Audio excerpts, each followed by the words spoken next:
Good evening, everyone, and welcome to tonight's City Council meeting. To begin with, I'd like to invite everyone to stand as they're able for the singing of O Canada.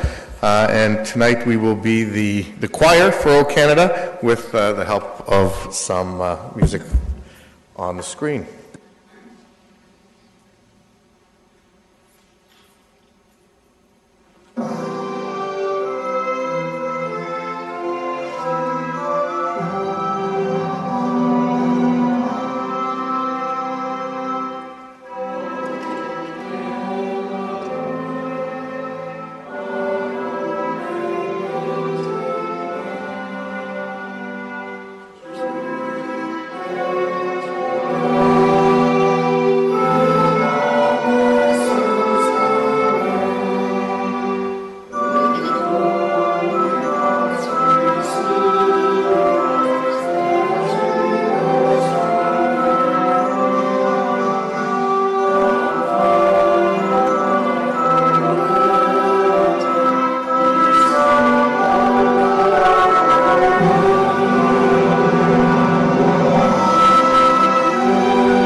Thank you very much, everyone, and I would be remiss if I didn't take this opportunity to remind everyone and acknowledge that Saturday is going to be the 150th birthday of our great country, and there will be Canada Day festivities throughout the region and throughout the day on Saturday. Including in downtown Kitchener, and I certainly would like to take this opportunity to invite the community to participate in our own events here in the downtown, which probably have a little bit more of a, starting out with some family stuff, but focus more towards a bit of an older sort of crowd in their 20s, 30s plus, moving forward as the evening goes on. And of course, our partner institution, the University of Waterloo, has a long history of running their event up in Waterloo, and that will be taking place starting mid-afternoon, I believe, on the Columbia sports fields. And that tends to have more of a family focus. In addition, actually that's it on that front. I'll move to number 2 on the agenda, and that's the minutes to be accepted as mailed to the mayor and councillors for the regular meeting held June 5th, 2017, and the special meetings held June 5th and 12th. It's been moved by Councillor Schneider. All those in favor? Opposed? That's carried. Are there any disclosures of pecuniary interest? There being none, and there being no communications to file, we'll move on to our presentations. I'll remind those presenting that you have 5 minutes to make your presentations. One of our presentations will be happening a little later in the evening because the delegation, Ms. Janice Baker, the president of CAMA, is beginning her evening up at the City of Waterloo doing a presentation up there, and then she'll be coming down here afterwards, so we'll have to fit that into our agenda. But we'll begin with Helena Ball, the Executive Director of the Homer Watson House and Gallery. And Helena, welcome. Hi. Good evening. I would like to thank you, Mayor Vrbanovich and Council, for your time this evening. As many of you might already know, the Homer Watson House Foundation preserves the legacy of its namesake, Homer Watson. And more than the name of a local boulevard, Homer Watson was Canada's first noted landscape artist of the late 19th and the early 20th century. Our main gallery, constructed in 1906, is one of the oldest operating galleries in the province of Ontario. The gallery later became the home of the renowned Doon School of Fine Arts and attracted artists such as Frederick Varley and Carl Schaefer. The site acts as a significant historic gem and an important part of our community's rich history. Since 1981, the gallery has served as a contemporary and historic visual art education centre, and throughout 36 years of partnership with the City of Kitchener, the gallery has hosted numerous local art exhibits, events, visual art programs for the community, and programming to public and private schools, seniors groups, homeschool students, community organizations, and to the general public. One of the reasons that I came here today is to celebrate the impact that we have collectively made in our community. So since 1997, so just 20 years of our partnership alone, we have served over 107,000 program participants, ranging from toddlers to seniors, those with autism, those with physical and developmental delays. We have seen over 114,000 patrons that have visited our site to view both historic and contemporary exhibits. And we have educated approximately 20,000 students from our region, both of public, Catholic, private, and homeschool groups, along with community organizations and senior centers. Very importantly, over the past 20 years, the gallery has employed, contracted, or exhibited over 1,800 practicing local artists. And most significantly, we have preserved an important component of history and shared Homer Watson's legacy with this community. So in celebration of the significance of the 2017 year and in appreciation of the collective impact that we've made in Kitchener's community, I would like to present each and every one of you with a piece of artwork, and this you should see sitting in front of you. This was created by local visual artist Marian Anderson, if you don't mind. And from her exhibit titled Canada 150. So earlier this year, we had 150 of these leaves, Marian Anderson's clay leaves, lined the walls of our galleries and actually formed the Canadian flag. So if you see in the back of your piece of artwork, there is an image of what the artwork looks like installed, so very different than the individual pieces that you have. And one of the reasons why this artwork struck me most and I felt very important to share with you is because each leaf, as you will see, is very unique and handcrafted, unique in color and texture and shape and in size. But when put together to form the exhibit, it really represents the unique landscape of our community, of our country, and of our people and our Canadian identity. So again, I would like to thank the city for its ongoing support and emphasize the positive impact that our institution and collaboration has resulted in over the past few decades. And in closing, I'd like to share one of my favorite Homer Watson quotes, as I feel it really embodies the Foundation's drive to serve. And that quote is, "Art, after all, is for the people, not the few." So I'd like to thank you, Mayor Verbanovich and Council, for supporting the Homer Watson House Foundation's efforts to make art accessible to the people over the last 36 years. Thank you very much. Thank you. Wonderful. Thank you to both of you for coming in this evening. Councillor Fernandez? Just quickly before you sit down, as a member of the board for the Homer Watson House and Gallery, it's always my honor to be at the meetings to hear about all the wonderful things that we are doing. It's a very strong board, and we have there's vision, and I think there's a lot of interest and desire to continue growing Homer Watson House and Gallery, not just as Homer Watson's birthplace and place of residence, but also the beautiful grounds and all of the wonderful opportunities that we offer for our residents in our city to participate in art. And so I thank you, both of you, Faith, you now as the curator, and Helena as executive director, for doing the wonderful work that you do at Homer Watson House and Gallery. Thank you. Okay, thank you. Thank you both again for coming in and for all the great work that you've been doing at Homer Watson. And thank you for these lovely pieces of art in commemoration of Canada's 150th. We'll move on to our second delegation. That would be Dan Murray to present the Municipal Systems Award for Project Everest.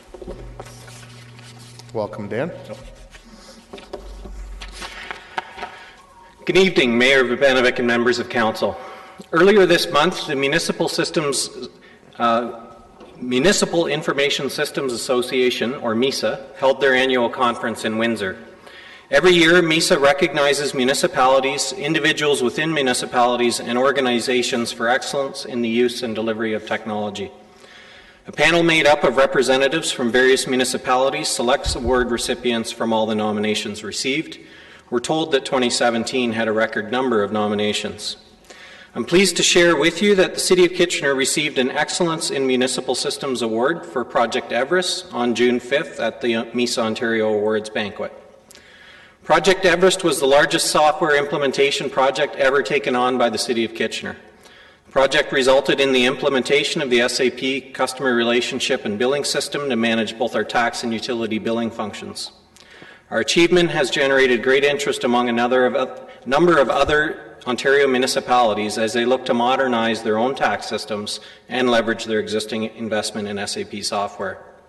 Project Everest has introduced new features for our customers, allowing them to securely access their tax and utility bills online, view consumption history, and interact online with our customer service staff from the comfort of their own home. It has made our city services more on demand, one of our 4 major themes of Digital Kitchener. I'm now honored to present this award to Mayor Urbanovic on behalf of all the staff who were involved in Project Everest.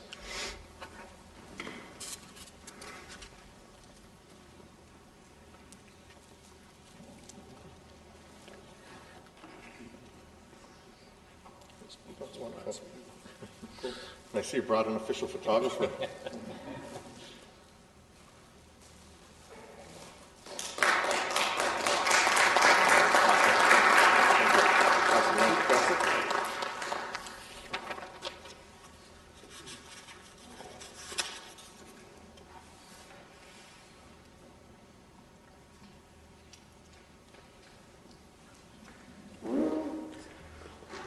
I'd like to take this opportunity to congratulate Dan and actually the whole Project Everest team, which really involved people from IT and finance and, quite frankly, the entire corporation to get that project running. So it's, I think, a tremendous achievement to have received this award.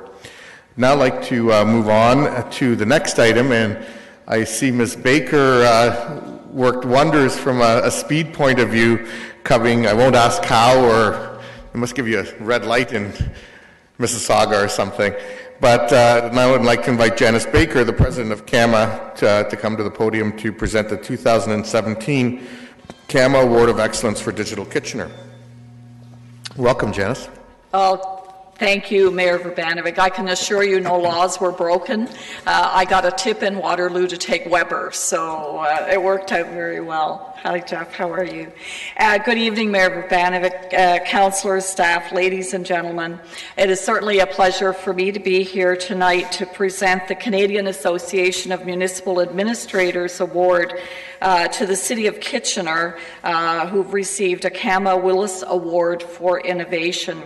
I am Janice Baker, the City Manager and CAO for Mississauga, and also pleased this year to be serving as CAMA President and the Board Representative for Ontario.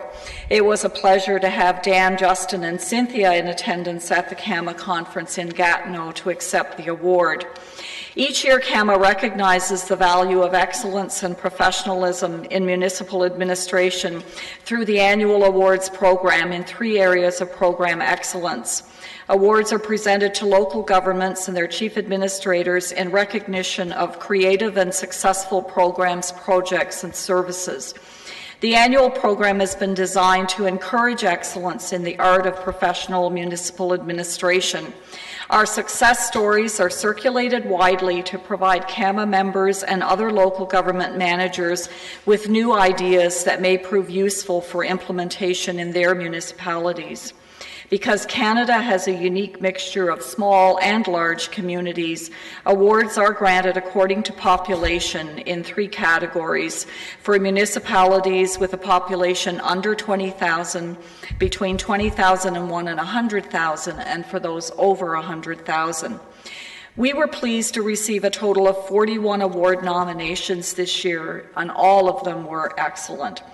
The following evaluation criteria were used by the committee when reviewing the submissions: The extent that the program, project, or service involves innovation, creativity, and exemplifies a significant change, its impact on the profession of municipal administration, the potential to enhance the practices of administrators elsewhere, and the degree of transferability to other local governments, the impact of the program, project, or service on the municipality and on the organization, even if the innovation itself was not new to the profession, and the sustainability of the results, which would achieve long-lasting, positive, measurable effects on the success of the organization. So it is indeed my pleasure this evening to present the Willis Award for Innovation for a Municipality with a population over 100,000 to the City of Kitchener for your Digital Kitchener, Kitchener's approach to a smart city project. And we have a video that was shown at the awards luncheon, and I'd love to cue it up and play it for you now.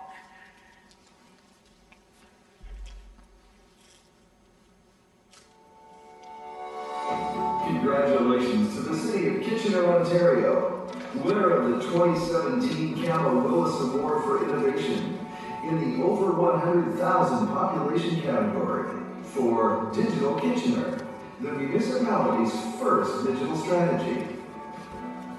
Kitchener has always had a reputation for being a community with foresight, a place where people come together, share ideas, and make great things happen. Digital Kitchener is about more than tech. It's a transformation focused on improving the quality of life for all citizens and connecting them to each other, their governments, and their surroundings. It's a brave vision that defines what a smart city looks like through 4 foundational themes. 1, connected. Building smarter infrastructure to become a more competitive, more productive, and more attractive place to live and work. 2, innovative. Inspiring a community of creative minds to drive change that has meaningful impact. 3, on demand.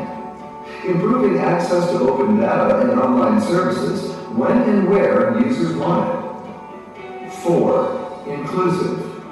Improving digital literacy and access so Kitchener can be a community where no citizen is left behind. The city has already demonstrated positive results through the expansion of public Wi-Fi, e-services, and the implementation of a new Civic Innovation Lab that will contribute to one of Canada's first citywide IoT, or Internet of Things, mesh networks. Congratulations to the City of Kitchener, Ontario, winner of the 2017 Camel Willis Award for Innovation. Congratulations, and we have a lovely plaque which I'd love to present, and I'm sure we could get a picture if you wish, so thank you very much. Great.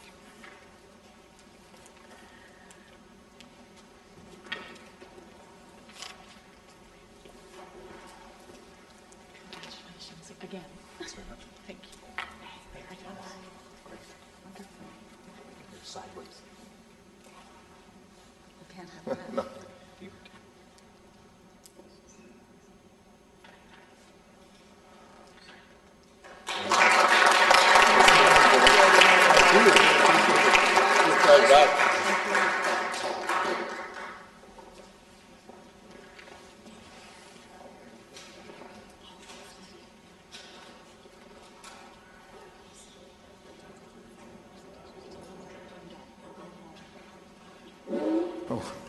I think we need to fix this chair.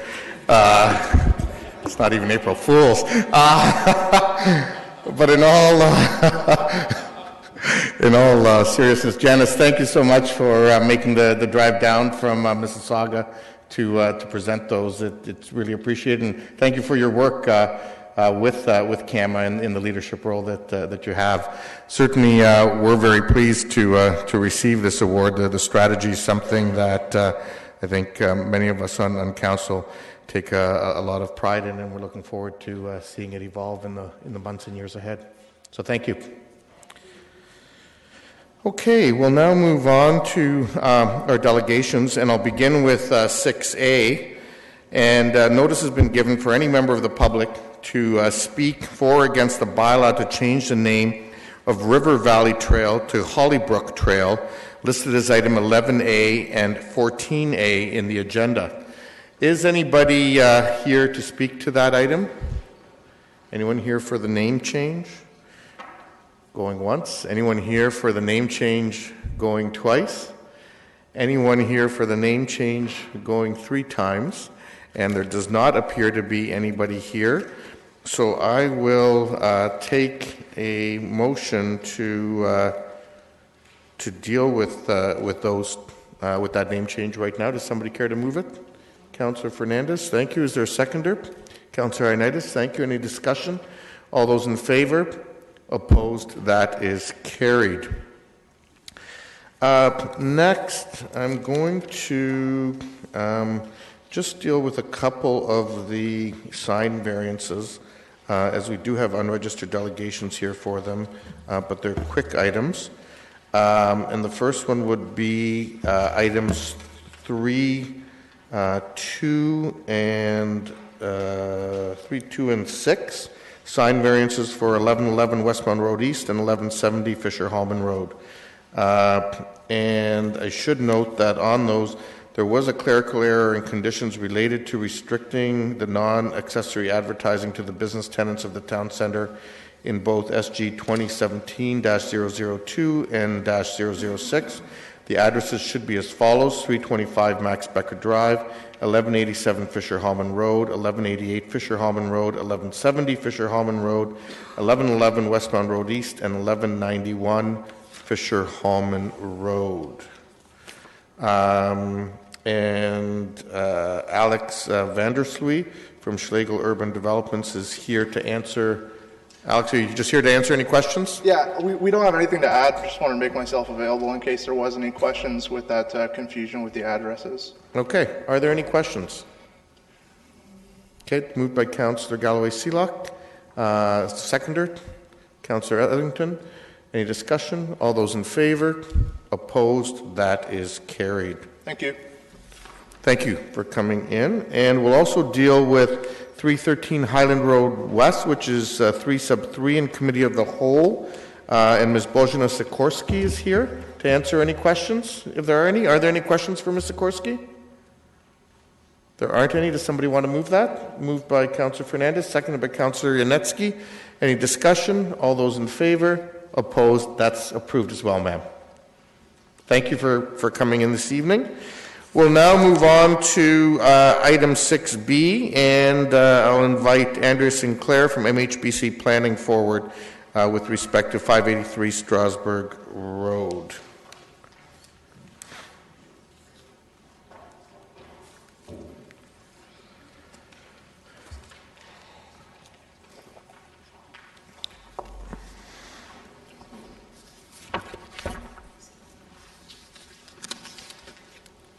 Welcome, Ms. Sinclair.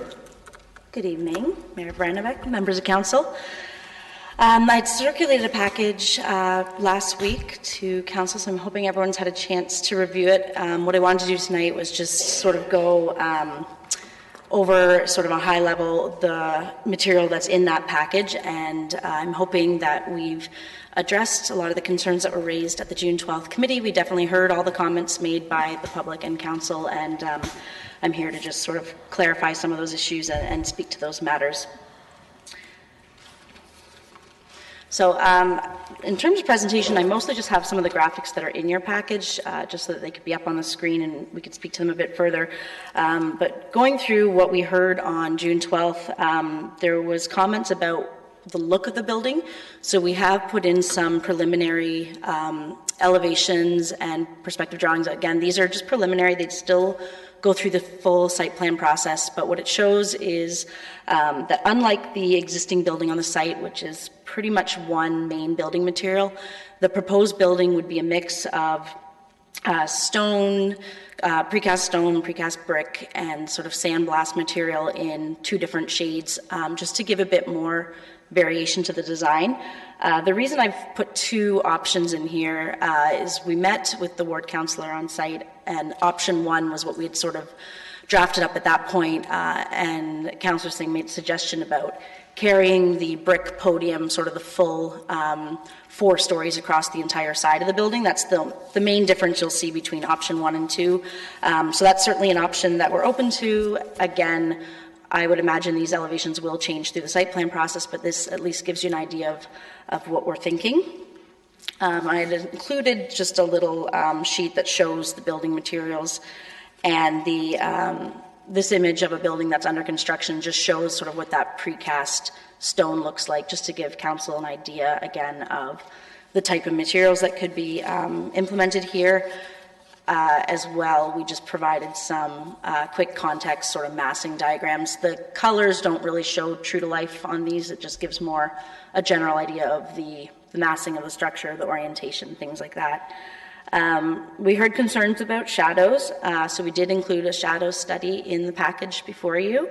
I don't want to dwell on this too long, but I have all the images in the presentation, so if there's any that we want to speak to specifically, I'm happy to do that. But generally, there's minimal properties impacted by shadows, and during some of the time periods, you can see that if the building had been set to the zoning setback instead of the increased setback that we've provided, there would be, I think, more properties impacted. There was a comment about a potential tunnel effect on the public walkway, so we've confirmed between the proposed building and the proposed building on the adjacent site, there will be a 35-meter distance between those buildings, as well as sort of windows overlooking that, and our client is open to looking at lighting through the site plan stage to see if the city wants to have some lighting on that walkway. We can do that. Sorry, don't run out of time here. Snow storage, was a question about where this would be. It will be removed off-site. There won't be snow storage on the site. Parking during construction, our client has agreed to enter into a temporary parking plan as a requirement of site plan, so that would look at where parking that is displaced during construction, where that can be done on a temporary basis. Fencing requirement, there is a 6-foot tall fence along the property boundary, which is a standard that's required. We can look to a combination of increased landscaping or potentially a 2-foot extension to the fence for those properties immediately abutting the proposed building. We've looked at opportunities to possibly include some more on-site amenity areas if that's something that council directs staff to look at as site plan. We've got a few options of how that could maybe be incorporated. Proposed, if there's any concerns about property damage, this was raised by the public during construction, we've agreed to do a pre-construction survey, which would allow access to those properties to see what the condition is before construction, so that if there is damage, there's a fair sort of account of that. And noise and privacy issues, there's no balconies proposed, which I think helps to minimize those concerns. There's no exhaust from the underground parking directed at the building. And before I run out of time, I just wanted to say that in my opinion, there's a definite need in the city of Kitchener for modestly priced rental housing. There's a lot of condominiums being built. There's not a lot of purpose-built rentals, and this development achieves that.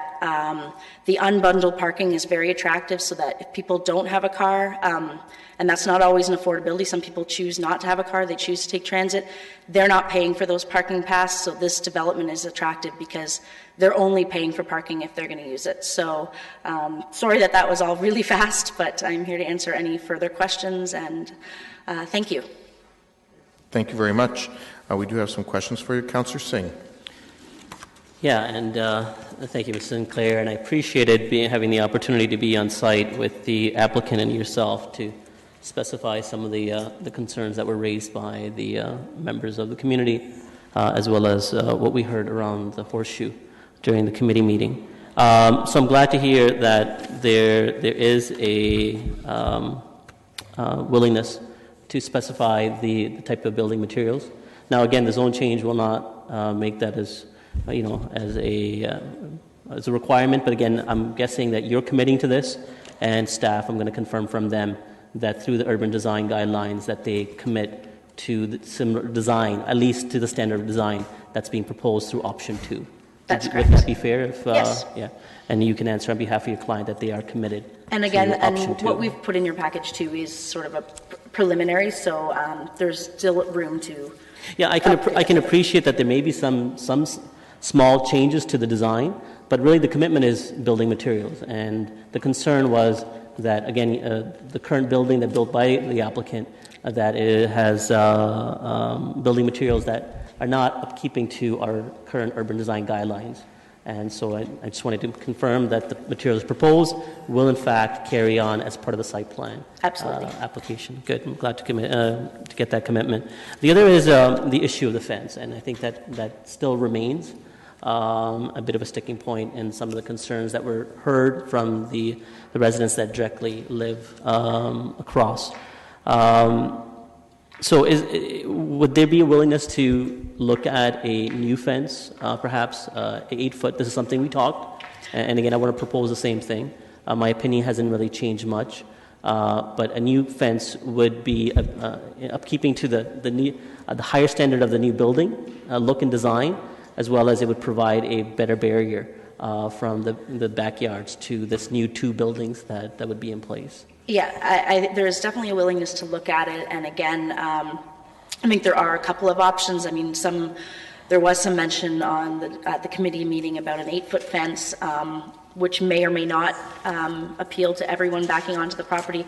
But another option, as I mentioned, would be we have a 7-meter landscape buffer, so you can really beef that up with trees and landscaping to sort of work with the fence to provide more privacy, and we can look at other options as well, like adding additional height. And so regardless of if there's an 8-foot fence or 6-foot fence, a new fence or an old fence, generally for site plan, there is, I guess, landscaping, a bit of a requirement, especially along abutting properties. Is that not the case? Yes, and so this wouldn't be a new addition. This would be something that's going to be kind of expected regardless. Absolutely, and actually even through the zone change, urban design staff have already commented that they want to have large shade trees along that back, and it's part of the reason why we provided that additional landscape space, that there is appropriate room to have large trees. So that will definitely be required as part of the site plan. Okay, and you will, the applicant will work, and again, these issues are outside of the zone change application. I know this, but this is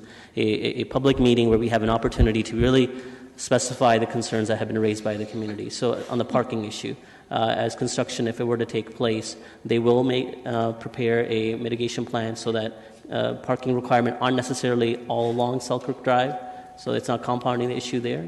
Yes. Okay, all right, good. I have some questions of staff. Mr. Mayor, afterwards.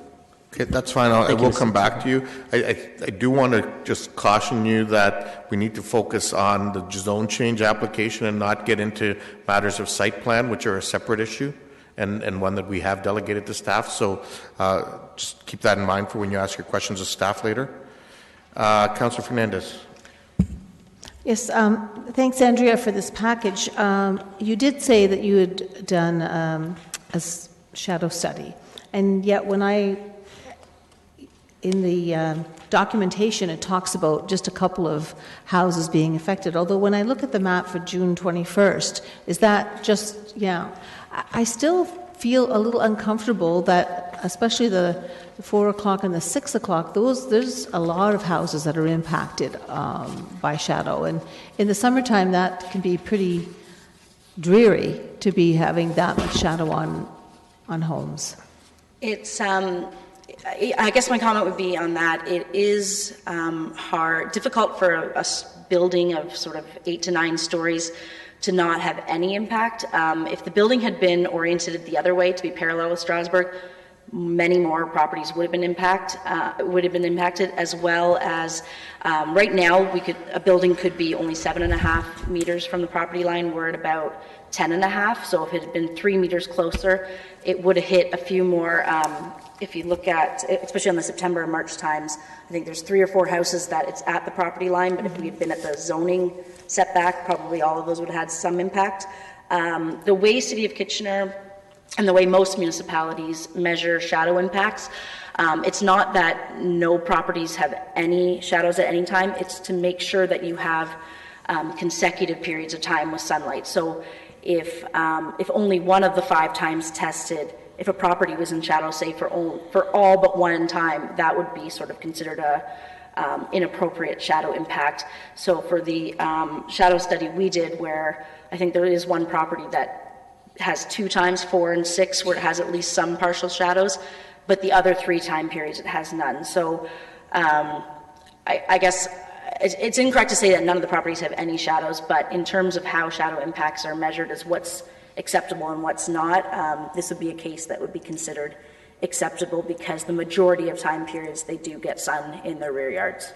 So are these properties that are mostly affected, we had a couple of residents that were here saying that they had pools and this would have some dramatic effect on the heating ability of the pool.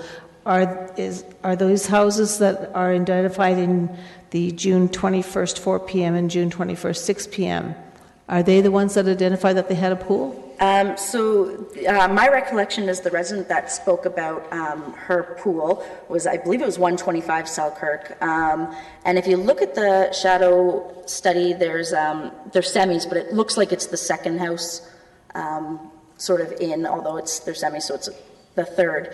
The pool in that backyard doesn't have any shadows at 10. There's nothing at 12.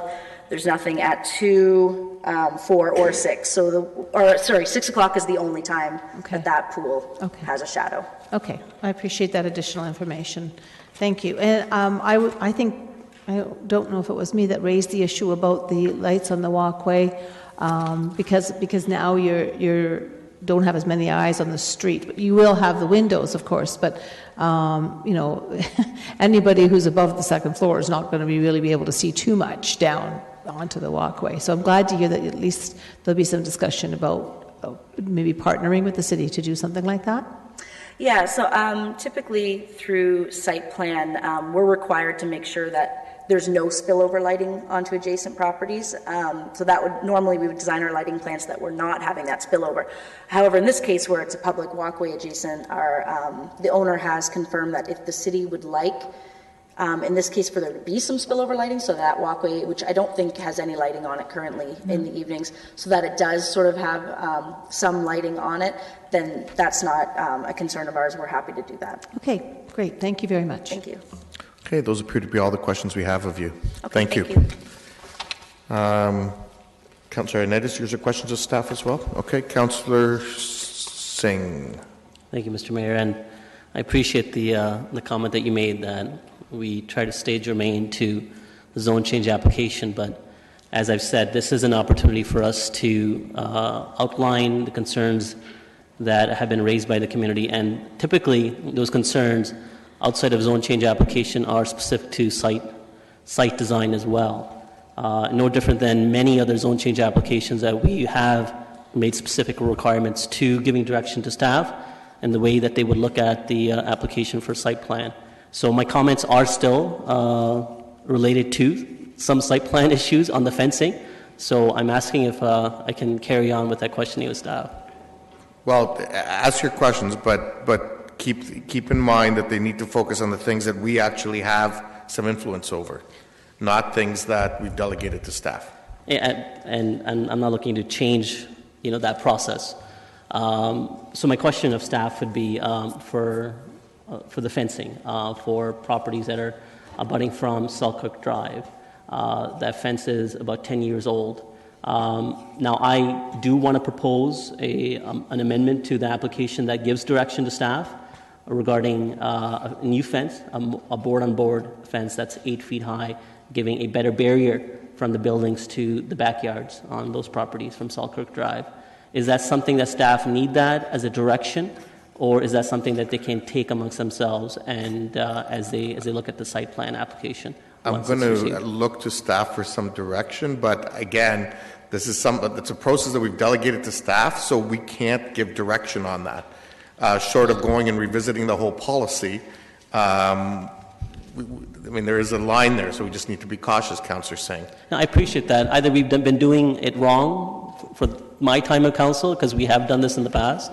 And if we're stopping this, I don't mind being that test case, but we have done this in the past of giving certain requirements on fencing on zone change applications in the past. I'll ask, is this a Mr. Wilmer question or a planning staff question, or? We'll start with planning staff. Go ahead. Through you, Mayor Verbanovich. This does go beyond what we do have authority to look at under the zone change regulations that are outlined in the Planning Act. It is something that we can look at through the site plan approval process, but it is something that does need to be looked at by the full site plan review committee. It's an integrated process, and we have a number of different professionals that look at the various components of the site plan in order to make a determination. So it is something we can look at through the site plan, but not something we look at through the zone change. Councillor Singh? So again, so I don't know how the amendment that I would have in mind and asking for a specific size of a fence would be keeping to our current direction staff. I'll look for clarity. Again, I'm just trying to, we're learning to do it, follow the guidelines better if that's the case, and I don't mind getting the clarity from the clerk as well. I'm only giving as a reference, as an example for Westacre Drive. We took considerable time in talking about fencing, and actually that was one of the requirements that was placed on the zone change application, that it be an 8-foot fence and a certain type of a fence, and this is no different in this scenario. So would if I were to place a motion, Madam Clerk, would that be something contrary to what we're allowed under the policy, or could that still be brought forward?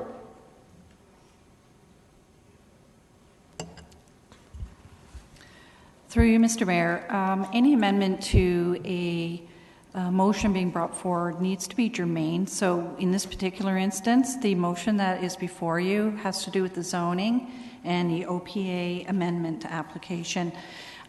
Given that site plan review is not part of zoning or part of OPA, then I would suggest that it would not be in order to have an amendment that does not relate directly to the motion before us.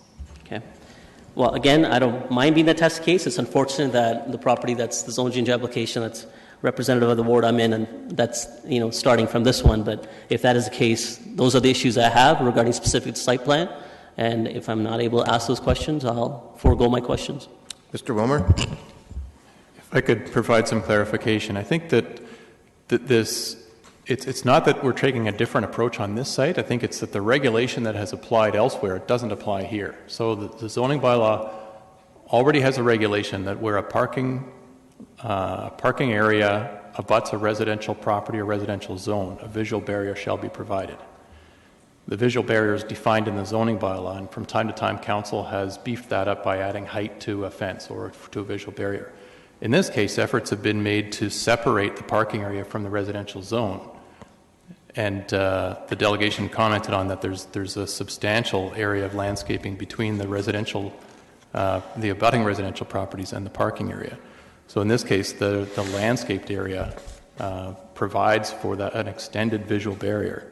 And I think it's for that reason that staff are saying that there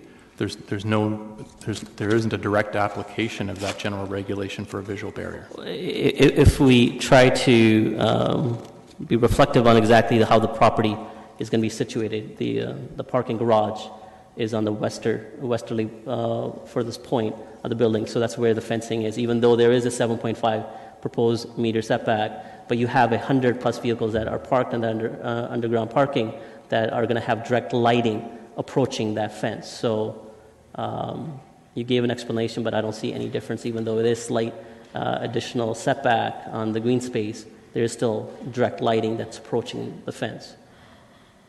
Especially because we're talking about lighting from vehicle headlights? That's correct, yeah. So 6-foot fence is more than adequate to cover that. And that's where my difference is in opinion. But again, so... Okay. I don't know. Am I able to bring forward my motion for a different fencing, or? I think we've heard Councillor saying that it would not be appropriate in this instance. Okay. So if you have more questions, you can bring back in and I'll come back to you. Well, I actually do have one more. Okay, I'll come back this- to you then Oh, because I you're see. past your time. Sure, no problem. Councillor Ioannidis? Thank you, Mayor Verbanovic. I guess my question is in regards to amenity space with the zone change. Is there a difference in size of the amenity space?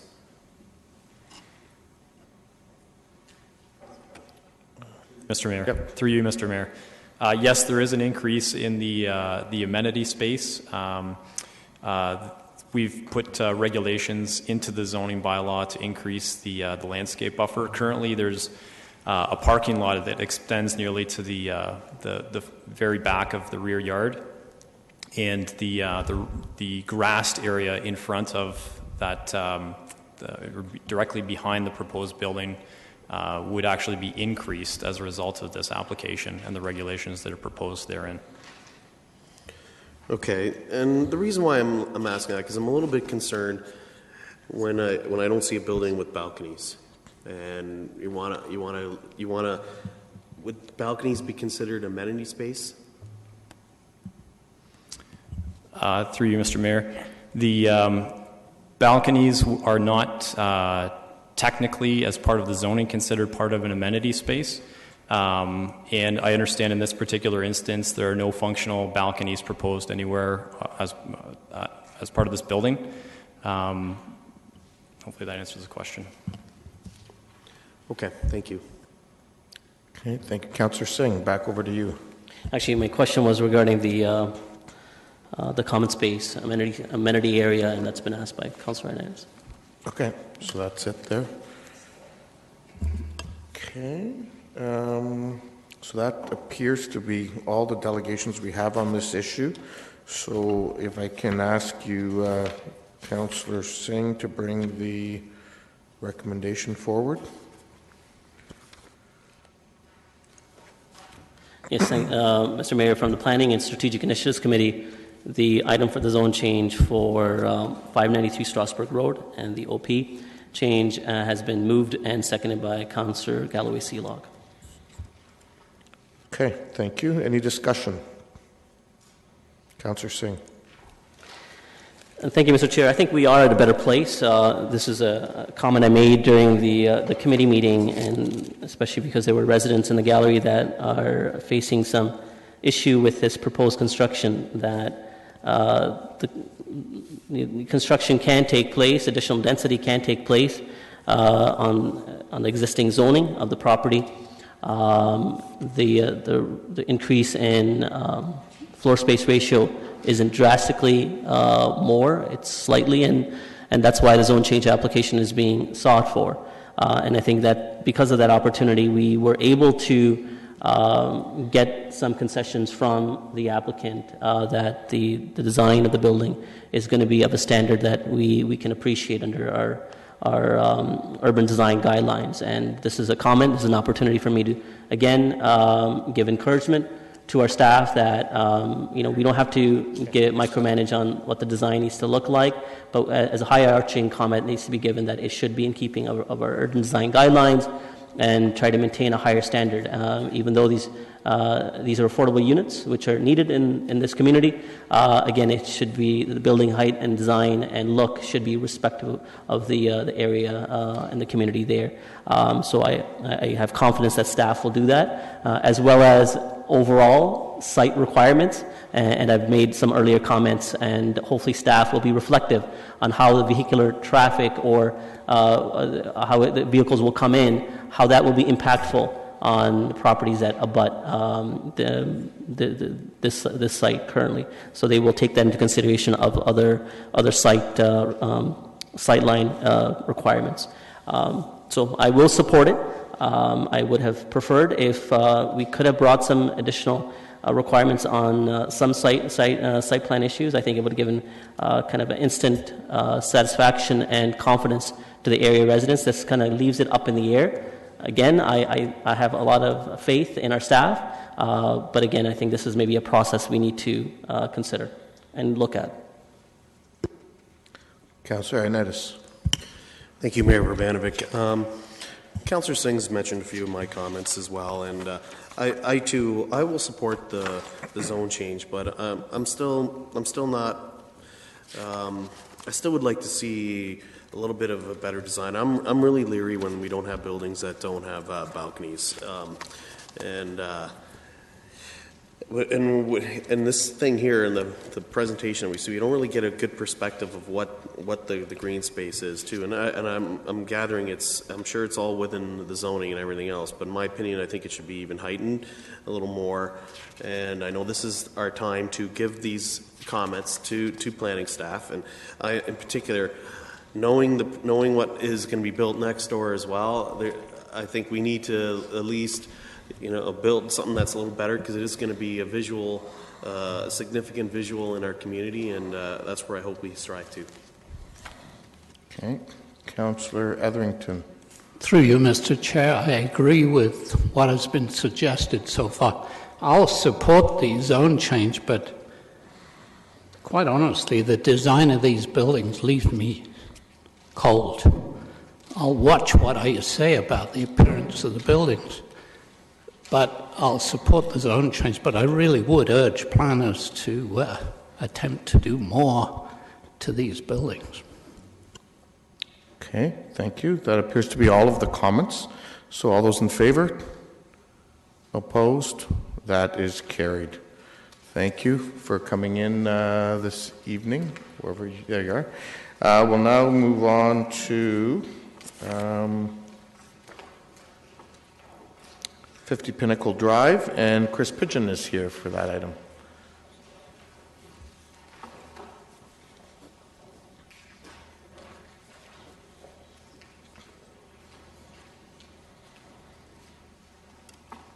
Welcome, Mr. Pigeon. Thank you, Mayor Urbanovic. Members of Council, I'll be very brief. We appeared at Planning Committee last week, and we had a recommendation for approval of this zone change application.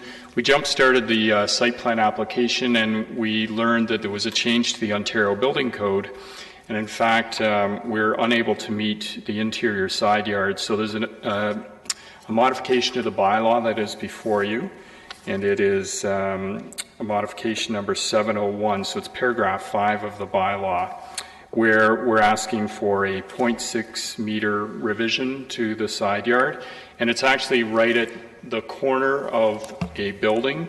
So it's just that corner of the building that can't meet the side yard requirement. So it's a reduction from 4.5 meters to 3.9 meters. Okay, thank you. Are there any questions for Mr. Pigeon? Councillor Fernandez? No questions. I don't think this is an issue. I spoke to Mr. Pigeon just before the council meeting, and I think he's been himself and the owner of the property have been working diligently to try and fit something into a very interesting piece of land. And so I appreciate that them trying to work with our staff about that little extra piece of footage that is required. I hope that we continue working together really well as this building proceeds. And I know that you've talked about a heritage feature in the front, which is something the residents requested, and I really appreciate that you guys have been working on that as well. So I look forward to seeing some market-driven townhouses in that area. I think that'll really be a very strong statement in the Lower Dune area. Thank you. Right, thank you. Okay, great. Thank you, Mr. Pigeon, for coming in this evening. Councillor Singh, do you want to bring that one forward?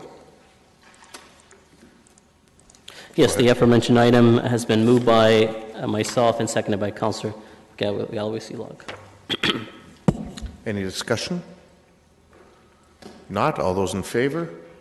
Opposed? That is carried. We'll now move on to the tenders. We have several tenders. Somebody want to move them? Moved by Councillor Fernandez. Seconder, Councillor Ioannidis. Thank you. We'll go through them one by one. Tender 1, is there any questions? On that one, Councillor Gazzola? Number 2, okay, voice radio system, Councillor Gazzola. I'd like to know exactly what it is we're buying here and why we're buying it from the region. Is that the only supplier of this, or? It seems to me we're buying equipment. We're not buying a software package. There you are. Yeah. So, how does this tie into the dispatch one that's from the region also later on? Are they two separate issues? So through the chair, the region of Waterloo is implementing a brand new P25 voice radio system. So the request tonight is to be able to purchase a number of mobile units, as well as I think upwards of 65 portable radios to be able to communicate along the voice radio spectrum. So is it a question that there are just certain radios that work with that system? So through the chair, currently right now, the Kitchener Fire Department has a majority of the radios being Harris.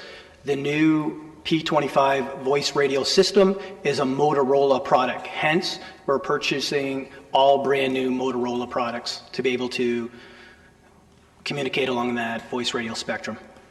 So why aren't we buying them from Motorola? Why do we buy them through the region? What middleman means more money? Right. Through the chair, the region of Waterloo put out an RFP in 2017, and Motorola won the bid. There were three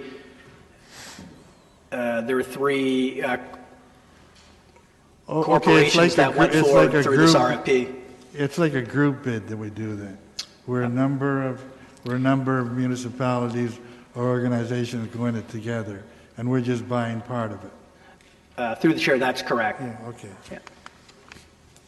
Just one. The region doesn't get a cut on this. No, we're just part of a group. Yeah. Through the chair, we're just purchasing these radios so that once again we can communicate along that new voice radio spectrum. Thank you. Thank you. Councillor Yanetsky. You got to come back on that item. Yes, Chief. Number 2. What I'm trying to understand is that you indicated that, we're going to enter an agreement with the region, and that the region initiated the purchase of this because they went through the tender, right? Then how come we're paying the cost and not the region? Or is the region also contributing something? Because I don't see any other costs other than the city costs of nearly $500,000. Help me out on this. Sure. Through the chair, the region owns the voice radio infrastructure, and we have to purchase subscriber gear to be able to communicate along that spectrum. So we being the fire department? Through the chair, that's correct. But there's also the police is involved as well, right? That's correct. And so it's a joint thing? But we're paying for the whole thing? Through the chair, no, we're only purchasing the radios and mobiles needed for our department. So the Cambridge Fire Department, Waterloo Fire Department, Waterloo Regional Police, they're purchasing subscriber gear as well based on their needs and capacity. Okay, so they're purchasing what they need at their costs, and we do as Kitchener and Waterloo and all that. Okay, I got you. The other question is, I see the staff report that says the radio system will be managed by the police and an executive oversight committee. Now, what do you mean oversight committee?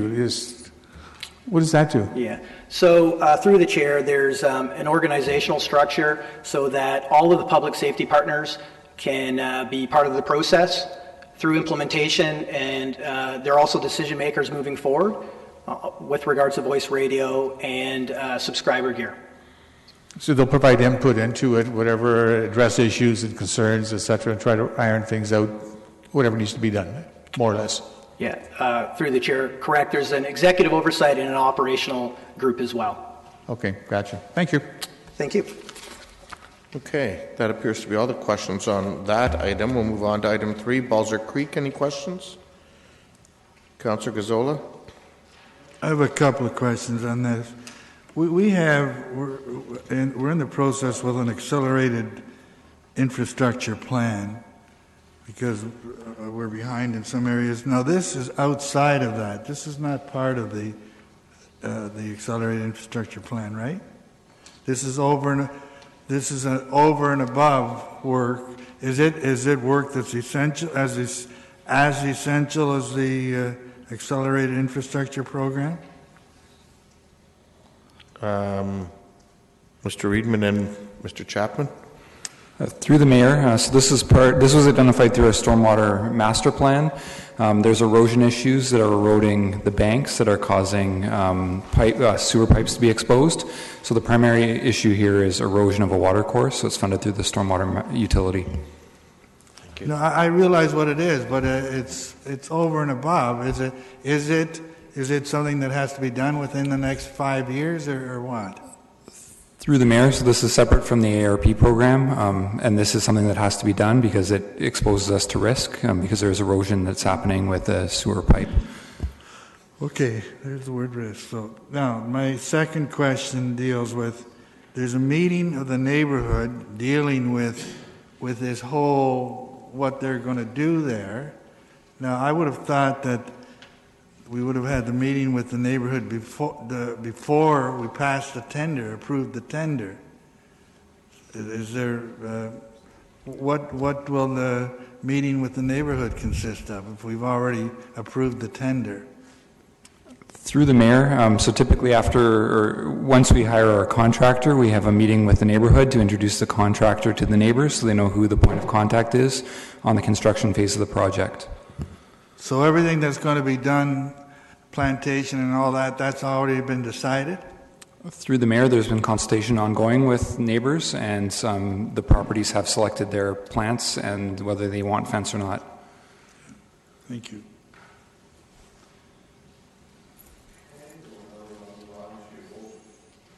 We will now move on to Old Huron Road. Any questions, Councillor Fernandez?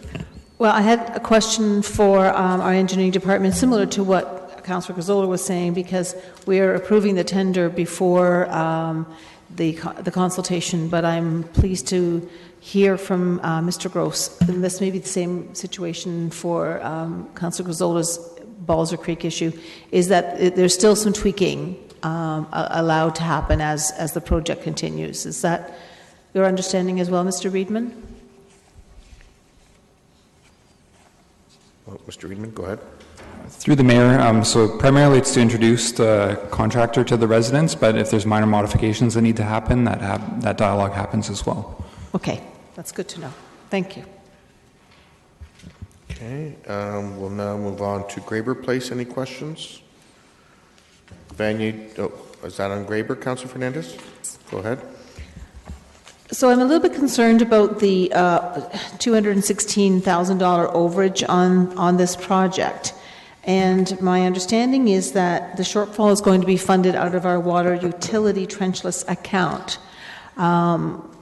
which we put money into every year, roughly about $265,000. If that money, and there's projects that are going to be coming in the future, if that money doesn't go into that account, where would we be pulling overages on tenders like this? Mr. Reedman? Through the mayor, so this funding makes sense because we are looking at trenchless technology for this, so that's exactly what this account is meant to fund. Okay, so but this account just grows for a number of years and then we draw down from it. Is that correct? And it's only from the water utility, so it's an enterprise funded project? Through the mayor, so it is an enterprise-funded project, and they do build it up because the projects tend to be a little bit more expensive because it is specialized work, that there's only a limited number of companies that do this type of work. Okay, thank you for the clarification. Okay, we'll now move on to... Yeah, on that one, Councillor Gazzola? Yeah, I want to keep going back to this. We have a project here that we have a budget of $116,000, and the tender comes in at almost $300,000. That's 255% over what we've planned. How do we continue? Do we ever go back to the drawing board? How do we deal with this? Do we ever take a second look, or can we just keep going on? There's been a number of projects in the last few months that are all, I mean, not 5, 10, 15, 20%, but in this case, 255% over what we've projected. Mr. Reedman? Through the mayor, so on this project specifically, the original plan was an open trench replacement of the water main, and that was identified through the conceptual design. When we got into detailed design, we found out that the alignment and that method of construction was not suitable for this project, so we had to switch to directional drilling, which is more expensive. There's less disruption to the neighborhood on this specific example, but it is a more costly endeavor. So when we set the budget at conceptual design, it was set for open trench. Through detailed design, we had to switch to directional drilling.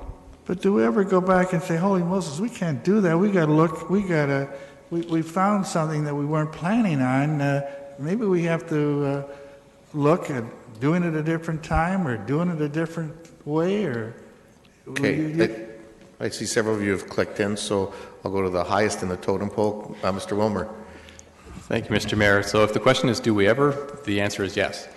I'll give you a couple of examples. The Charles Benton parking garage, first time we proposed that, put it out to tender, the tenders came in and we felt that it was too far above our budget, and we terminated the project, came back a few years later when we had different funding partners. Another example would be the reconstruction of Queen Street. I think the extent was from Joseph to Cortland. Tendered it, tenders came in too far above budget, and we simply parked the project, came back at it another year, at a different time of year, and got more favorable pricing. So there's a couple of examples of where we felt that putting off a project would be serving the community's interest. Mr. Chapman, were you still looking to add something? And that's all I'm asking for in this case. Okay. This shouldn't be a debate between staff and council. Well, I'm getting answers. Mr. Chapman? And the only other point I would make is that there is a time constraint on this one. It's noted in the last paragraph of the first page that this is tied to reconstruction work on Sheldon Avenue, which is currently underway, and so there is a necessity to move ahead with this work. Okay, thank you for that additional information. Councillor Gazzola, is that it on that? That's fine. Okay, thank you. Councillor Yanetsky, this is on Graber Place? Okay. Just in continuation of Councillor Gazzola's questioning on that, because that was the same question, and I appreciate Mr. Wilmer's and Chapman's response. But what also that I want to add to that is that even though you, the two examples that you cited, they were over budget and you stopped it and then took another look at it later. In this particular case, we had 18 interested parties who downloaded all the information, and only one tender had been received. And so I thought that because there's only one, there's no other competitors, they may just, I don't know how the industry thinks on this and why there's no other bidders. And I understand Mr. Justin Redmond's response on the slight changes with the trenching, etc. But it's like double over, and I'm quite surprised as well. I mean, I guess it's more of a comment than an answer. Well, unless, how come there's only one tender submitted? One party. Ms. Palmer, did you want to tackle that one, or? Through you, Mr. Mayor. So I would point out that when we have 18 plan takers, the plan takers don't know until after the bid has closed if other plan takers have submitted or not. So they would not know that they were going to be the only bidder until after the closing time. This is a very complex project. And I can appreciate that. They submitted thinking there could be other competitors, and yet they're the only one. Mr. Reedman, you wanted to add something? Through the mayor, in addition, we looked at, because there was only one bidder, we looked at other trenchless contracts, and actually this is comparable to previous prices that we've received for trenchless drilling. Okay, Councillor Schneider. Thank you, Mayor Verbanevik. As the councillor in this ward, it's very important to me that there's safe and healthy water flowing to my residents. And at Graber Place, it is a challenging location. Could you maybe explain what would happen, what we'd have to do if their water main broke underneath the expressway? Mr. Reedman? Through the mayor, we would have to bring in emergency water truck service to that area to supply them with water if this were to occur while we repaired that water main. So the ability to interconnect from Sheldon Avenue to Graver Place depends on this underground, the method that we're using to construct. Through the mayor, that is correct. We need redundancy in this part of the city, and we need a second water main into that area. Okay, thank you. Okay, we'll now move on to Vanier Drive. Any questions? Councillor Gazzola. On the lease? On Vanier Drive. Oh, I'm sorry, no, I'm on the next one. Okay, we'll then move on to the lease of 44 Gaukel. Yeah, I wonder if staff could just give us a bit of an overview of where we're at there. Right now, what lease do we have and what are we going to? From what I understand is that we're hardly breaking even there. We're not, are we recouping all our costs and what is this doing? Is this extending the same thing now for another, what period of time? Mr. Bloom. Through the chair, currently we have a lease for the ground floor with Conestoga College, but that ends in August. They currently sublease to the University of Waterloo's Critical Media Lab. The Critical Media Lab has expressed an interest in staying, at least in the short term, until we have the ground floor figured out. So essentially, our lease with Conestoga would end, and we could consider a month-to-month lease with the University of Waterloo, just simply to extend what's already being used on the ground floor at this time. So do we get funds from everybody for this, or how does that work? My understanding was that we give away the space, and then somebody comes in and leases it out to others and collects the revenues. Where do we stand? Through the chair, yes, it's my understanding we do collect. There's a lease rate that the college has been paying, and that would continue on with the university as the prime leasee as opposed to being a subtenant.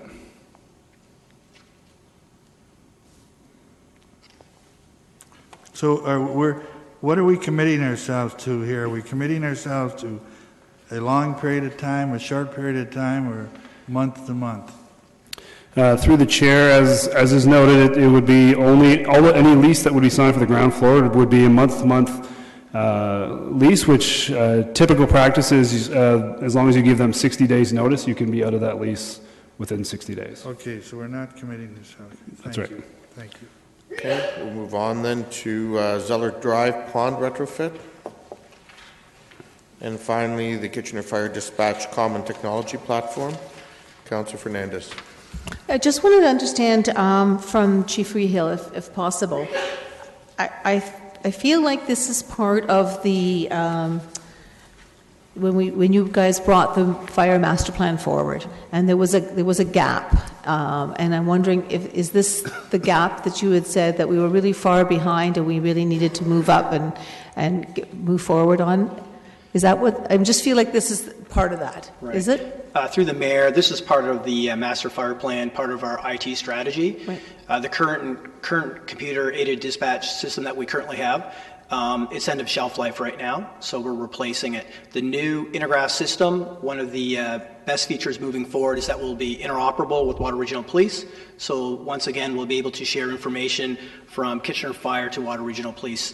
Okay. We'll have that connectivity. Okay, so it's exactly what I was thinking it was then. All right, great. Thank you. Thank you. Councillor Gazzola on this? Yeah. Yes. From what I understand, this is going to be considerable improvement of where we're at now. Is right? That through the mayor, that is correct. And so everybody in the region's involved with this, right? Through the mayor, that is correct. So Cambridge Fire and Kitchener Fire are purchasing Intergraph. And how about Waterloo? Are they involved with this or not? So through the mayor, Kitchener Fire dispatches for Waterloo Fire as well as 3 other townships. Okay, so they'll benefit through this new CAD platform. Yes, and Cambridge covers another. Yes, that's right. Through the mayor, Cambridge dispatches for their municipality as well as North Dumfries. Okay, so and then are the police are in on this also, or not? Through the mayor, Water Regional Police, they have Intergraph as well, right? So they're on the same CAD platform. Okay, That's so why it's going to be interoperable. We'll be able to communicate both functionally and technically across that spectrum with Water Regional Police. So does everything's working together off of this dispatch, even the ambulance service? What do you call it? The first. Right. So through the mayor, you're referring to Water Regional EMS? Yes. Sorry. Yeah. Right. Through the mayor again, Water Regional EMS, they're dispatched through the CAC, and they're dispatched. The governing bodies, the Ministry of Health and Long-Term Care. Okay. So they're separate. They're still going to be separate then? Yes. Is there ever a discussion of bringing them all into this new system? And if they were there, the new system can handle it? Through the mayor, that is correct. There was a study done 7 years ago called the Kimball Report, and the goal is to have Water Regional Police, Water Regional EMS, and the 7 fire departments all working through a common technology or common platform. Okay, thank you. My final question, everything is a lot better, more up to date and all that. Do we save any resources, any staff? Through the mayor, no savings of staff on this. So what are we saving? Well, I don't know. I knew the answer was going to be lives. But So through the mayor, thank you, council, for that. I was just going to highlight that. But it's a much better computer-aided dispatch system. It's a Cadillac dispatching system, right? So it has a number of enhancements, which will definitely improve public safety. Well, it will. Are we going to pick up time? There has to be some factors like that. Through the mayor, the Intergraph CAD system, we won't pick up time through the CAD, but there'll be other softwares that will be connected to the CAD, which will save us with regards to time. Thank you. I appreciate your comments. And I thought there are things that people should be aware of. Through the chair, thank you. Those are good questions. Thank you. Okay, Councillor Etherington, on this one? Number 2, Mr. Mayor. You're going back. Sorry? You're going backwards. No, the big number 2, the real The request for Midway? Yeah. We're not there yet. No, I know. That comes under Committee of the Whole. Okay, so that takes us through all the tenders. They have been moved and seconded. All those in favor? Opposed? That's carried. Thank you, Ms. Palmer. We'll now move on to the reports of the committees. Oh, sorry. No, we still have, sorry, 2 groups that are here. We have the fence variance. Ms. Christine Hute-Calvage is here with respect to the fence variance 3.1. Moved by Councillor Ioannidis, second by Councillor Davey. 52 Red Tail.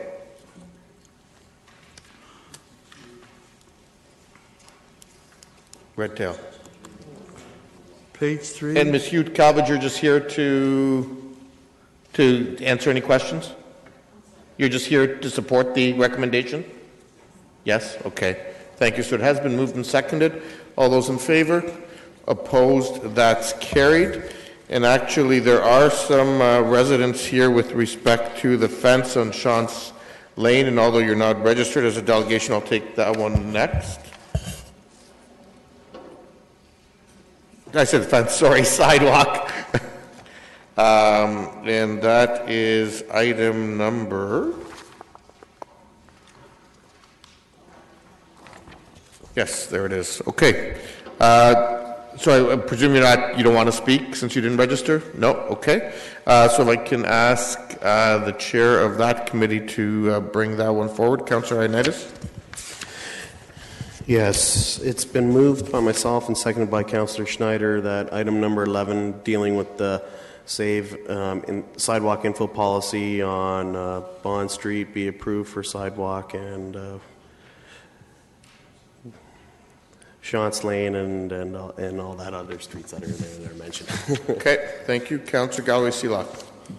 Yeah, can we deal with them separately? And I ask that specifically for Councillor Marsh, who's unable to be here and wanted me to make sure that it was noted that she's against the Bond Street application.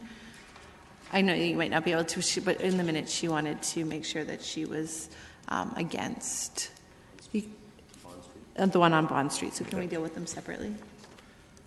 Yep. Okay. And that, I don't know if the clerk can, but make that note. You can even say, Councillor Galloway Seelock said, Councillor Marsh, just cover yourself.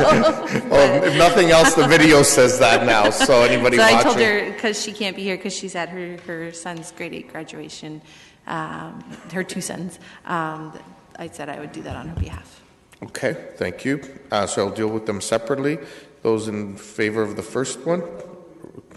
Okay, Councillor Gazzola? Okay, well, then you have to say that. Yep. Are you looking to comment as well, Councillor Gazzola? Okay, go ahead. Yeah, my comment is that I know where the people are in Chance are, and I'm not going to be supporting this because this is an issue that's coming back before us time and time again. I know the people from Chance, and I know their situation, and they're settling for sidewalks on one side.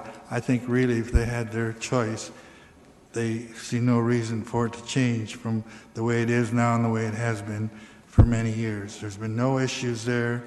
I really, as I stated at the committee meeting, I can't get it into my head why we insist on doing these things, forcing these sidewalks to areas where we've had no problems, where and these are, in many cases, substantial amount of dollars that at this time could probably be used much better different places in the city. And I know that whenever we get into this discussion, we get into the call of the pedestrian charter. So over the past 2 weeks, I tried to do some reviewing of the pedestrian charter. I was on council when the charter was passed. It's a good document. It's well intended. There's been a lot of good results from it, and what it's there for is to help pedestrians easily navigate around the city. The problem is, and it works great in new areas of the city. There's no problems involved there, because going forward from here on in, it fits very well. But we have many older parts of the city where we don't have sidewalks. We don't. There's been no desire on the part of the people that live there to have sidewalks, and we're basically forcing them on them. And reading the charter, I don't read that in the charter. That we have to. I think in the fullness of time, yes, the charter will be in place. But right now, there are areas of the city that in my opinion, are not broken and don't need to be fixed. And so won't support that. And it's very interesting. I reread, and not once in the charter is the word sidewalk mentioned. So when we get to this, I would like a recorded vote. Councillor Galloway Seelock. Yeah, I just wanted to make a quick comment for myself, and that is that I am very supportive of the sidewalk and fill policy and having sidewalks on both sides of the street. I think it's important for accessibility. I think it's important for doing these projects when we're already doing work in that area for cost savings. But this isn't just for the now, this is also for the future. And while I appreciate that the residents on that street see no concerns with the way things are now, I also appreciate that they're willing to compromise and have it on one side versus both sides. But they will not always be the owners on that street, and I think having a sidewalk in place is important for the future as well as the now. So While I typically support sidewalks on both sides, I know what happened during the committee meetings, so I will support one side because I feel one side is better than not having any, and I will support the Bond Street one as well. Councillor Yanetsky. I, too, echo Councillor Gazzola's comments. I'm not going to repeat them because they were straightforward and well presented. I was at these two sites back before we went to the committee and followed up on it and just parked my car and watched all the action, which is hardly anything, and thought that like it's just not justifiable. I know it's sort of finishing off the puzzle for Bond Street, but for Chance Lane, I just wondered where the rationale and common sense was to move forward on something that the residents didn't really want, although they reluctantly are supporting one side. But still, the principle of the thing is they didn't want a period, and that's why I'm not going to be supporting this. Councillor Schneider. Thank you, Mayor Ravanovich. Being involved in this issue has been very rewarding for me. The delegates that are in the gallery have been the most respectful, compassionate people to discuss this issue with. And while initially they did not want sidewalks on either side, once they learned of all the issues and the city-wide issues and the accessibility issues, they were okay with the sidewalks on the expressway side of Chance Lane. And this is something that we dialogue together, we work together. It was a balance that they are in favor of. And I think, kudos to them for being so incredibly understanding and accommodating for the accessibility needs that are coming off of Chance Lane from Moss Avenue and the trail. We've reached a great balance and a compromise here. They're here tonight in support of this, and I'm looking forward to supporting it. And I want to thank you for the great relationships that we've had in discussing this. It's been amazing, a good learning experience for myself as well. Are there any other comments? If not, I'll make my own. I will be supporting the recommendation as it's outlined.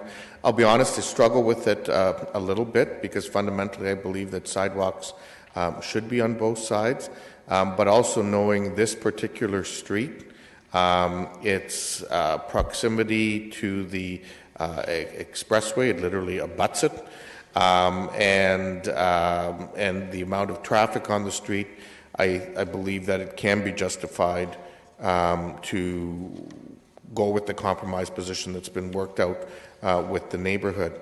I do, however, and I think I would be remiss if I did not, in general, remind Council around our obligations as a city to deal with issues of mobility.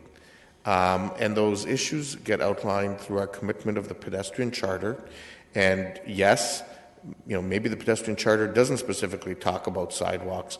It assumes that this council recognizes that sidewalks are where people are supposed to walk, not on roads. I know that members of GRAC and so on feel very strongly about this issue, and quite frankly, some don't want to come to council anymore because, quite frankly, they're disappointed with the fact that council does not seem to understand the issues of mobility and accessibility. And I think we need to seriously think about how would we feel differently if we were the person who was actually the one that had a mobility challenge and was using and needed a wheelchair to get around this community. And I think we need to start thinking about this from a progressive mobility point of view, and we can't continually be talking about, what we want to see more cycling, we want to see more trails, we want to see more active transportation, and then when it comes time to raise our hands and do the right thing, there tends to be a reluctance. And this really concerns me because it sends a wrong message, in my view, to the community about our belief on this issue. Our voice is not to just always speak for the people on an immediate street that's impacted, but to speak for those throughout the entire community that mobility is an issue for. And I think as council, we need to come to grips with that as we deal with this issue going forward. So a recorded vote has been called. I'll deal with the first one first.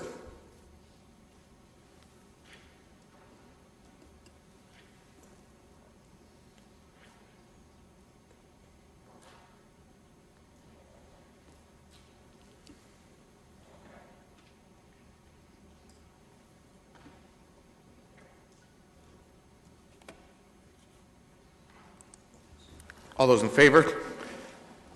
Those opposed? That's carried, and we'll deal with the second one.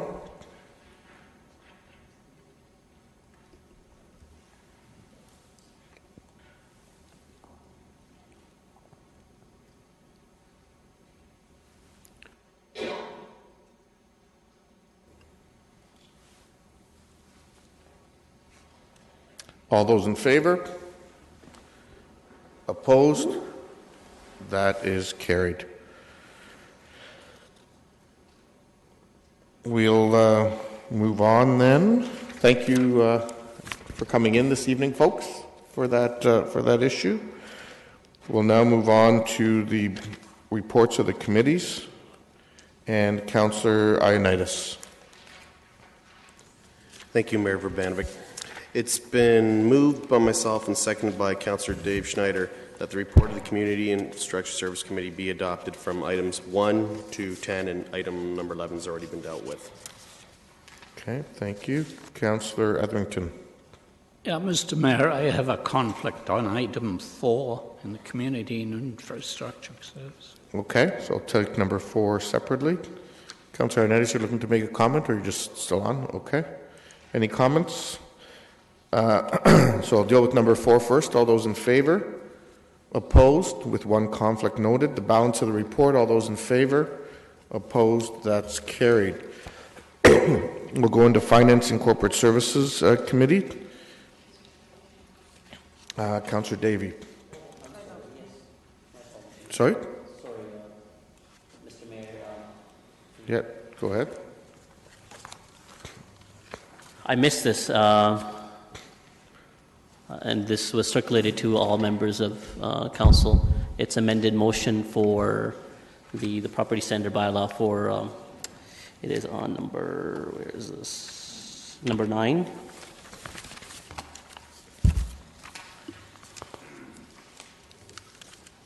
Sorry, you slipped past me there. Hence my faith in staff. They picked up on it. There you go. They got your back. Okay, go ahead, Councillor Singh. Yeah, thank you. So the motion is an amendment to the motion. I don't think it's contrary to the recommendation that staff have brought forward. In having conversation, and I had expressed this during the committee, and with Gloria as well as Jennifer, and seeing where some issues that may arise with the current proposal of the property center bylaw for vacant buildings. And so the amendment is in keeping with some concerns we've seen in the community of, there was a fire in the Vanier neighborhood of a vacant home. So there is a concern that we don't want to limit property owners to properly secure a building so that, it can't be vandalized as long as proper materials are used. And I think the wording of the motion or the amendment outlines that. As well as, if a property owner has a building proposal in mind, I think it would be onerous for them during that short period of time. I think, and that's where I think some discretion would staff have in seeing what is the best course. But I think some leeway needs to be given, especially when a building will be demolished and new construction would be put in place. So those are the amendments to the staff recommendation. Okay, does staff care to comment at all, or Ms. McNeil? Through Mayor Urbanovic, Staff are still in support of the recommendation that I had brought forward to committee. However, I do recognize that we've gone from one extreme where we had no requirements at all for vacant buildings other than being secured to the opposite end of the spectrum where we're now requiring them to be maintained and kept up to standard, and I had recommended no boarding. So if council believes there's some merit in what Councillor Singh is proposing and, staff finding that balance in the middle somewhere, then staff would not be opposed to considering that. Okay, but I guess I would have one question for you. Is this not a level of, your division tends to look at a variety of options up to the full sort of nature of the authority that's within you. So this could be an option that you would entertain even with the bylaws that exists right now, is it not? Through the Mayor, what I had brought forward at the committee meeting was that we were no longer going to support boarding. It had to be secured and maintained, but we weren't going to support boarding for a long term. So if we were called out and somebody had gained access into a vacant home, we would use boarding as a temporary measure, but not long term. So I think what Councillor Singh is proposing is that we still do the maintenance portion. However, we do permit boarding if it's reasonable. Okay. Councillor Etherington.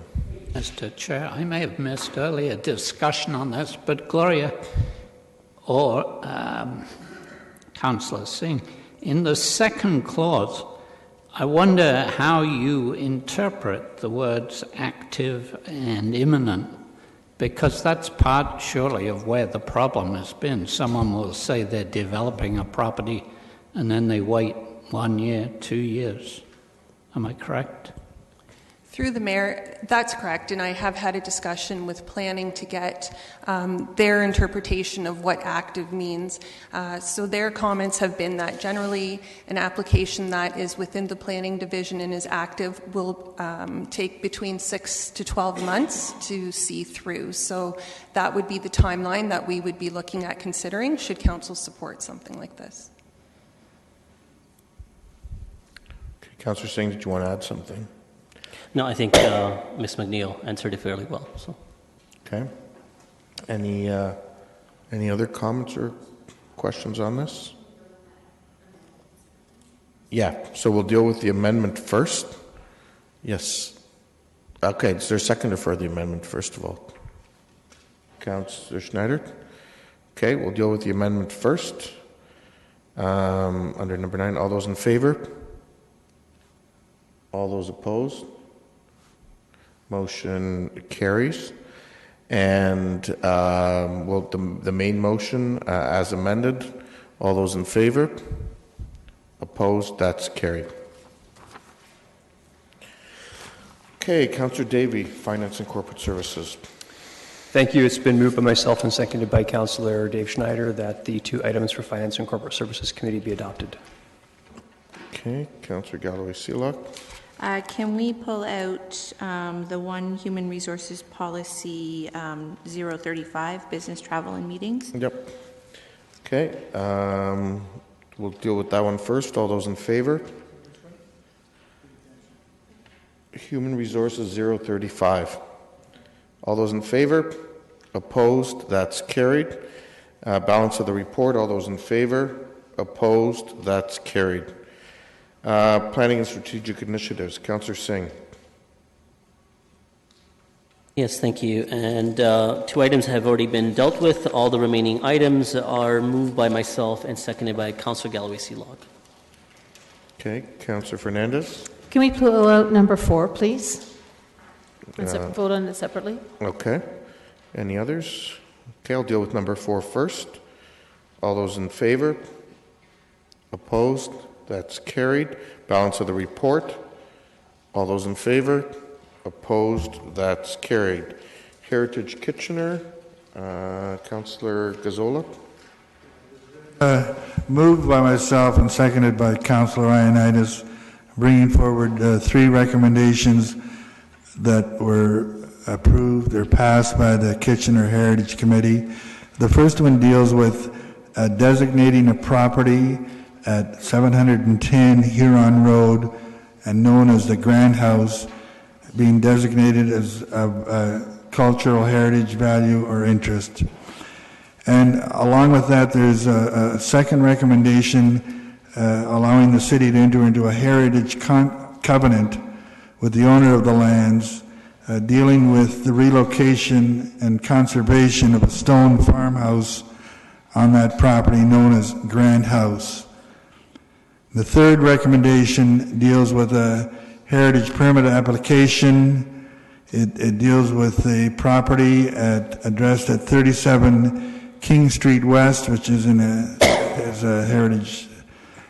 It's a heritage building, and they're looking for permission to clean the front of the building and require this approval of the committee and subsequently of council, and it's to be approved that, and with a couple of conditions that the applicant should submit information that deals with the proposed cleaning products and methods to the satisfaction of our cultural heritage planner, and also that they do tests of the product. There are three recommendations. Okay, thank you. Is there a seconder? Bill? Seconded by Sorry, Councillor Ioannidis. I didn't hear that. Thank you. Any discussion? All those in favor? Opposed? That is carried. Okay, we'll now move on to unfinished business. New business. Councillor Galloway-Sealock.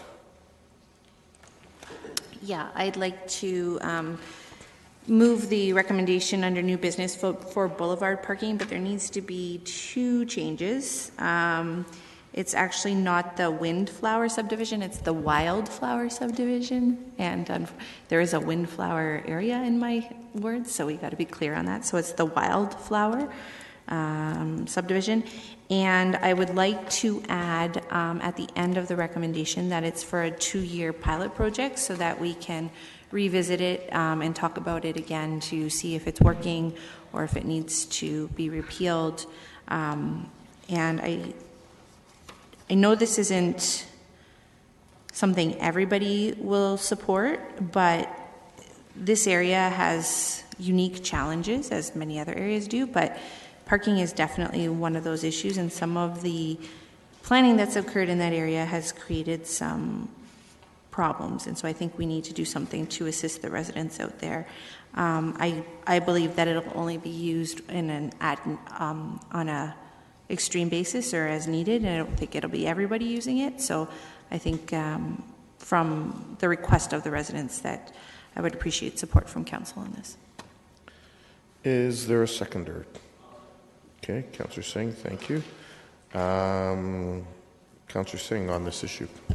Yeah, I'm supportive of what's being recommended, and I think it's a geographical issue that there needs to be a solution, and I think this is probably one of them. Just so we've kind of covered everything, when we consider issues related to damage to the boulevard, as people are trying to park in front of the driveway, and if they go over the grass area, would there be language that the homeowner would be responsible in repairing that damage, or who would be accountable for that then? They currently are, okay. Yeah. Okay. All right. Then, again, do you want me to make my comment or just swing key back in for my comment? You might as well make it now. Yeah, just very quickly. I think this makes sense. I had some serious reservations, obviously, last time around, where the proposal was for a citywide allowance during the wintertime. I think it served Ward 5 well. So we've seen good practice from this, and if it needs to be broadened year-round, and again, in a geographical area as defined by Councillor Galloway-Sealock, I think it's specific to the area, and it's a trial project, so we can continue on learning from this and adopt from it, and then perhaps reconsider and seeing how it could serve the city as at large as well at a later time. So supportive, and it's great. Thank you. Councillor Fernandez.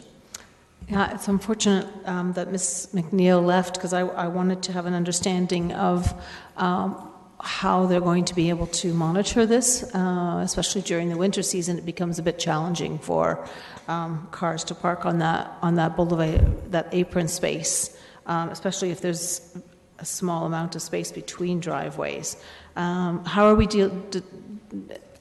Fletcher or Mr. Reedman or even Mr. May, if any of you have an idea of how does that impact our ability to clear the streets of snow, and where does that snow end up going? Councillor Galloway-Seelock. Point of clarification. I'm just wondering the relevance of the question when the winter is not a part of this. Winter's already been approved. This is for the summer months. I know it says year-round, but the winter has already been approved. We're just dealing with it happening in the summer months. Because it says 2 years, so that covers the winter months. I just want to have an understanding from staff. 2 years for the summer months. Okay, that's fine. Councillor Fernandez, if Mr. Reedman, if you can respond to Councillor Fernandez's question. Through the mayor, so the winter has already been utilized and we've had no operational issues or challenges with the boulevard parking in the winter in the areas that it's permitted. Okay. My concern with this is that I'm seeing people parking throughout the city on boulevards, and I'm seeing it in my ward, and I'm seeing it a lot around the college area, which has always been my concern. People are getting ticketed throughout the city because they understand from a friend who may live in Ward 5 that they can do it. So are we seeing a lot of people saying, why am I getting a ticket? Because so-and-so can do it in their ward, and why can't I? Mr. May? Through you, Mr. Chair, I have spoken to Ms. McNeil about this issue, and she did not indicate that that has been a problem. In fact, our experience has been surprisingly positive with this. All right, thank you. Councillor Ioannidis. Yeah, can I make comments? Councillor Schneider and Gazzola, do you have questions or comments? Councillor Gazzola? Questions or comments? Okay. Councillor Ioannidis, go ahead then. Okay. Yeah, I'm prepared to support this. I think it makes a lot of sense, in particular with the way we're looking at land as a valuable commodity, and we are getting tighter with our lot lines and everything else. And I'm a big fan of this. I was really wanted to see this throughout the city, but unfortunately it didn't pass at the time. But hopefully we can do this next term, and this gives it at least a two-year window that can be looked at comprehensively throughout the whole city. And even in the interim, I've heard nothing but good things from people that they're saying they really like this, the boulevard parking, and from Councillor Galloway's Seelock's ward. That's where some friends are that I live in. They're all complimentary. They like it, and they wish to probably see it as well throughout the city. Okay, thank you. Councillor Schneider. Thank you, Mayor Vrivanovic. I want to thank you, Councillor Galloway-Seelock, for bringing this forward. This does give us more information to draw on. It's a pilot project, and I echo Councillor Ioannidis' comments that I would like to see this available to citizens citywide. There's many different reasons why it's needed from time to time, and when it is, it's good to know that it's available. So I'm going to support this and look forward to getting the results from the pilot project, and hopefully it's adaptable across the city. Councillor Fernandez. So I don't want to be the only naysayer here, but I think one of the things that does concern me that if we start saying we're going to do this across the city, we're going to have more and more situations where people won't use their garages. And to be quite honest with you, if we are going to allow building to happen where there's no garages, or the driveways are so narrow that only one car can park and the other one has to park on the boulevard, I think we need to revisit the whole urban design manual, because we start looking at parking everywhere, and I'm not exactly thrilled with that concept through the entire city. the zero lot line is not something I'm a big fan of. It does make for a really challenging situation for people who want to have guests, but also people don't take responsibility for being able to park on their own driveways, and they say, oh, well, I'll fill my garage with a bunch of stuff, and because now I can park not only on the driveway, but I can park sideways on the apron. So maybe it's a precedent that I don't necessarily think that we should be looking at. I'll be interested to follow the 2-year pilot project and see where we're at in 2 years. Councillor Galloway, Councillor Yonetsky first. Yeah, thank you. I have no concern in regard to the parking during the winter season. I mean, you got the issue of snow removal and you can't park on the streets, so I'm fine with that. But then for the rest of the year, I have a concern on, you can park basically on the street right now. Technically, there is a 3-hour limit, but it's only enforced when there's a complaint. And if it's a complaint, that could be legitimate, but on the other hand, a lot of them would just become frivolous or vexatious because neighbors may not like each other. So that's something that staff have to deal with. But anyways, what this all results with in certain wards, in certain areas in the outlining area is a planning issue of trying to cram 10 pounds of sugar into a 5-pound bag. And then all of a sudden you don't have enough room, and then all of a sudden parking becomes the issue. And this is what sort of results in it. So I'm not going to support it. I still feel the residents can still park on the street if they want to have that option. And I'll go with that. Councillor Galloway-Seelock. In my experience with the winter months, it has showed me that residents don't do this out of convenience. They do it out of necessity. And whether it's 1 or 2 cars, most residents aren't doing this on a daily basis. It's for guests who come over. And if you've driven through the area, you would know what the area looks like with cars parked everywhere. People are getting tickets because they work night shift and they have to park their car on the road during the day, or they're having dinner guests over and there's 0 places for them to park. So they need to do that because we start enforcement before the dinner hour. Or our rules are, if you're having friends over for dinner, they got to get in their car and move it at some point because they can't stay past 8 o'clock if they arrive for a 5 o'clock dinner. So there's definitely things that need to be looked at differently. And if you use the bags and the sugar analogy, you would know that this is a problem. This was a planning problem that we are now trying to solve. And so making smaller lots are creating a lot of different problems, and parking has been an issue that I had a meeting with bylaw and residents to try and come up with ways to alleviate some of those problems. I don't advocate for this across the city. Other people who have their experiences are doing that on their own. But right now, today, we're looking at one subdivision as a pilot project for summer.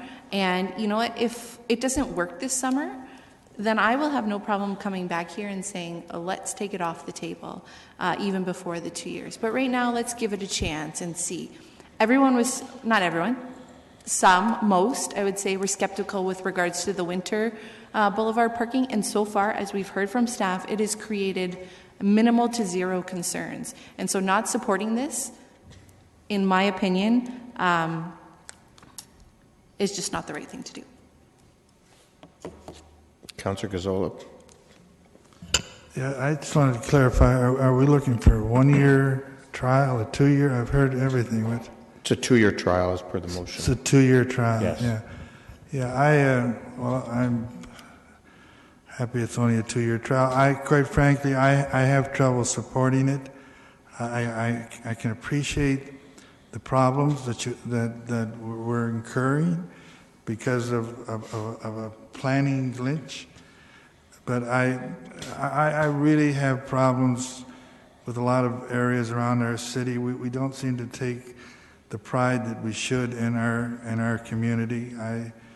When I drive along and I see the condition of boulevards and property that's publicly owned, and the pendulum has swung so far in 10, 15, 20 years.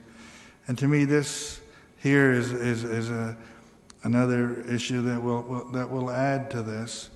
Has there been a problem now? Isn't this really, if it's something that has to be done out of necessity, can it not be done? Do we have to change? I thought most of our property standards complaints like this are on the basis of complaints. And if somebody has to do it from time to time, is that bringing in complaints, and that's why we're having to change the whole thing? I don't see the necessity to change it. So I won't support it at this time. Okay, that appears to be all of the comments. I will support it. In my mind, this is a pilot, number one. Number two, I think this is something that the ward councillor has brought forward as an attempted solution to issues that are impacting residents in her ward as a result of planning decisions made previously by previous councils. And I think we need to find a way that finds that balance for the community, and that seems to make sense in these limited areas of the city. So it has been moved and seconded. Recorded vote. Okay.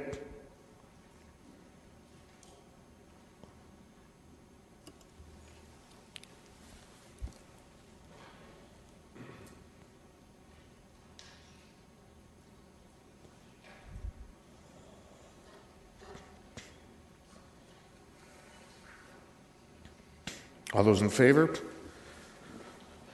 Opposed? That's carried.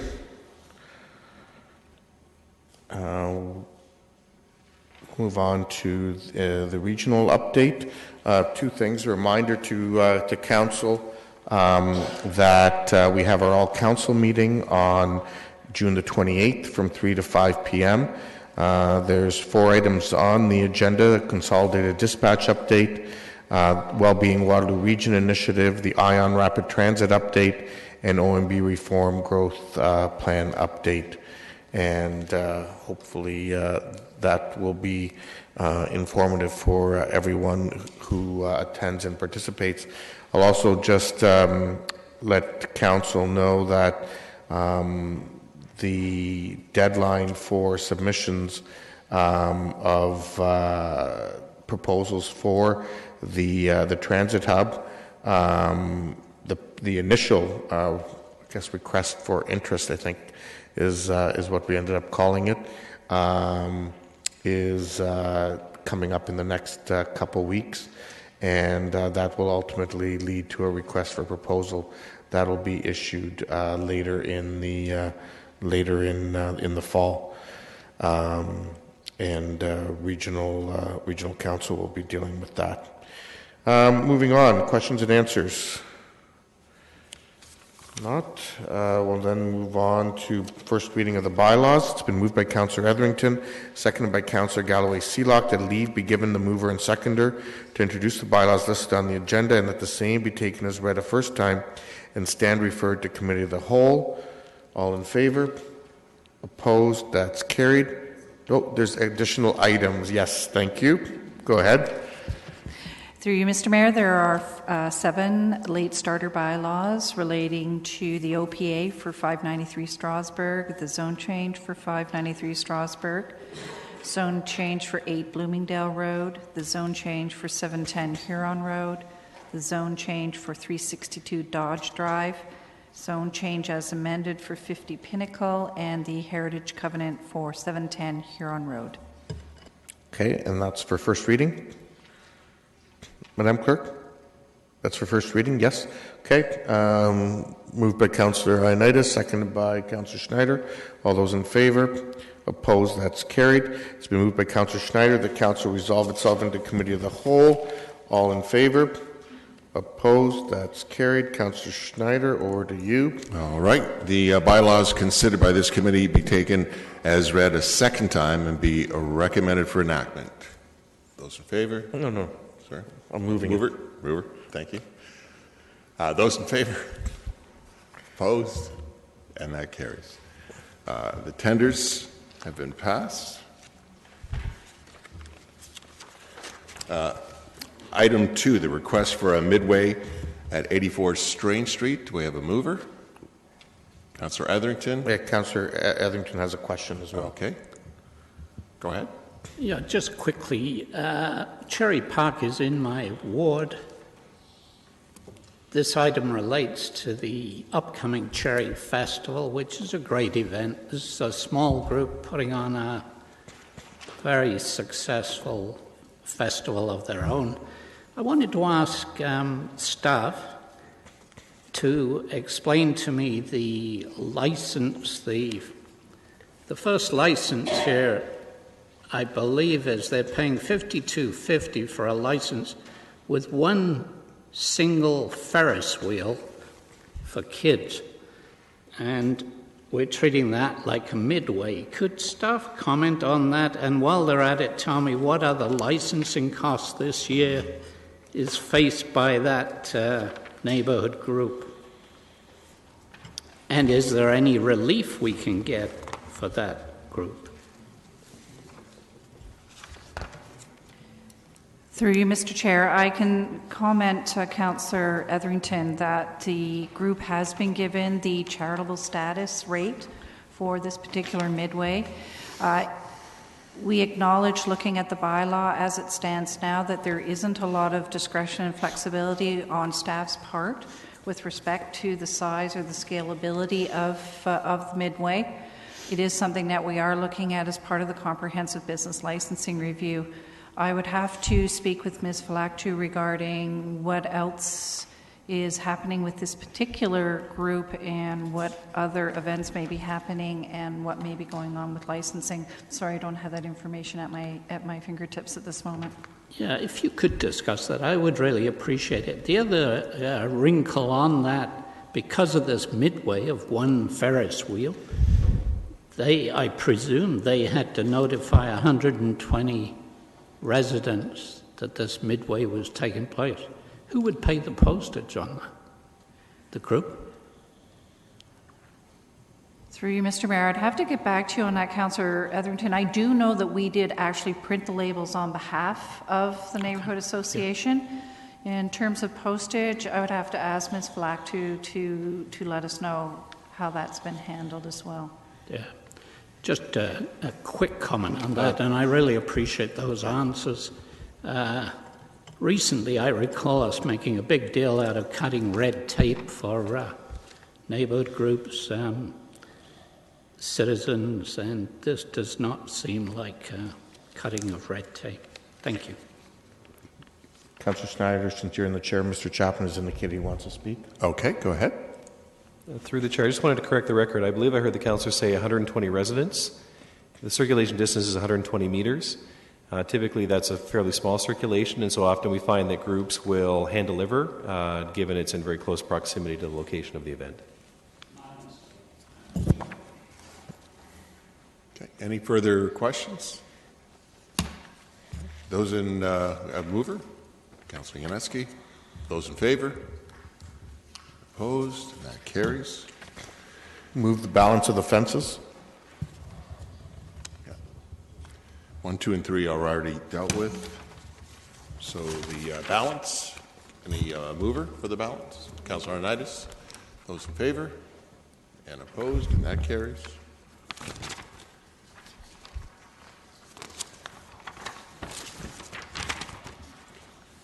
Item number 4, the Ontario Municipal Commuter Cycling Program application. Moved by Councillor Fernandez. Any questions?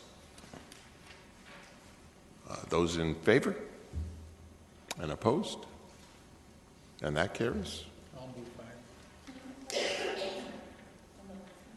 Sorry? Cycling one? Sorry, questions? On the cycling, it's not really a question, it's more of a ask. I'm just wondering if when the priority list is made for this, if you can send that list to council once it's established. Mr. Reedman has a response. Okay, Mr. Reedman. Through the chair, that wouldn't be a problem at all. Okay, thank you. Great. Item number 5, the memorandum of settlement with IBW 636 has been moved by Councillor Yaneski. Any questions? Councillor Gazzola. Can you not announce what it is so that just for public information? It's Mr. Chapman's indicated he can reply. Through the chair, once you ratify it, I'd be pleased to share the details. I'm sorry, pardon? Assuming you vote to ratify it, then after that, yes, I can provide the details. Well, okay, that's fine. I just, at some point, I think for the public, we should announce it. Thank you. Okay. All those in favor? And opposed? And that carries. Okay, so you can go back to Mr. Chapman now. Mr. Chapman. So you've ratified the collective agreement for the International Brotherhood of Electrical Workers Local 636, which employs 61 workers in our utilities area. It's a 3-year contract which takes effect immediately and includes salary increases annually of 1.5%, 1.7%, 1.7%, and some modest benefits enhancements. Okay, thank you, Mr. Chapman. Item number 6, authorization to sign collaborative agreement amendment for community energy investment strategy. Do we have a mover? Councillor Fernandez. Any questions? Those in favor? And opposed? And that carries. And our in-camera item, which was the offer, Madam Clerk. So the in-camera item that we're bringing up. Okay. Through you, Mr. Chair, 2 in-camera items: the award of the animal services and dog licensing contract to Animal Welfare Agency South Central Ontario, and an offer to purchase school board lands on Fisher-Homan Road. Okay. Are there questions on either? Mr. Holman and mover for the animal services, Councillor Ioannidis. All those in favor? And opposed? And that carries. Move that the committee rise and report. Okay. It has been moved by myself, Councillor Dave Schneider, and seconded by Councillor Sarah Marsh, that the proceedings and the recorded pecuniary interest and conflicts taken in the meeting of the Committee of the Whole held this date as attached hereto and forming part of these minutes be, and the same are hereby adopted and confirmed. Okay, thank you. Councillor Marsh, you had a question? Yes, sorry. I had to be away for a family event, but I see a motion on my desk. I'm just wondering if we've already voted then on this motion by Councillor Singh that I Yes, didn't we did know vote about. on the amendment. And it passed. It did, correct. Okay.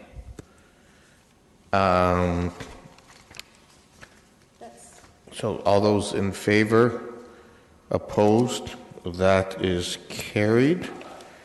It's been moved by Councillor Davey that we now adjourn. Actually, before we do that, I did neglect to do one thing at the beginning of this.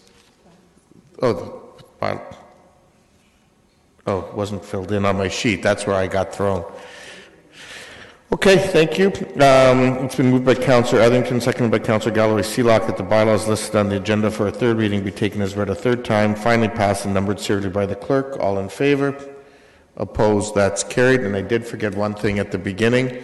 I want to publicly congratulate Mr. Corey Bloom as our new Executive Director of Economic Development. And so tonight he sat here in his new capacity. So congratulations, Corey.